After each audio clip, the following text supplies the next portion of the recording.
కేవలం కక్ష సాధింపులు, రెడ్ బుక్ రాజ్యాంగం అంటూ ఏ విధంగా విచ్చలవిడిగా అరాచకాలు చేస్తున్నారు, అన్యాయాలు చేస్తున్నారు, దోపిడీలు చేస్తున్నారు.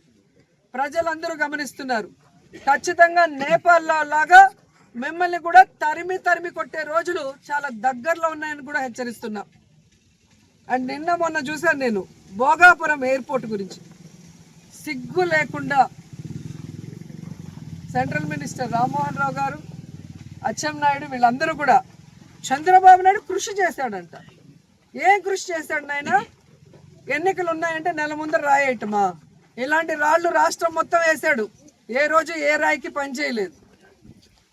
జగన్మోహన్ రెడ్డి అక్కడికి వెళ్ళి ల్యాండ్ అక్విజిషన్ చేయటం కానీ, అక్కడున్న రైతులకి కాంపన్సేషన్ ఇచ్చి పునరావాసం కల్పించడం దగ్గర నుంచి దానికి అమౌంట్ని కేటాయించి దాన్ని శరవేగంగా పనులు చేయించడం అనేది అందరూ గమనిస్తున్న విషయం.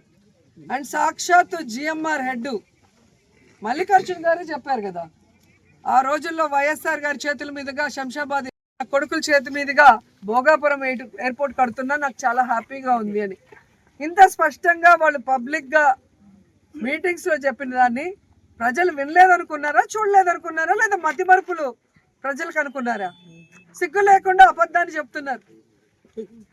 ఇదే రామ్మోహన్ గారిని నేను సూటిగా ప్రశ్నిస్తున్నా. మీకు దమ్ము ధైర్యం ఉంటే ఆల్రెడీ చంద్రబాబు నాయుడు అదే సమయంలో నెల్లూరులోను కుప్పంలో కూడా ఎయిర్పోర్ట్ కడతానని రాయేశాడు కదా. మరి భోగాపురం కట్టగలిగిన వాళ్ళు ఎందుకు ఇవి కట్టలేకపోయారు? మీ అబద్ధాలు నమ్మటానికి ఎవ్వరు లేరు.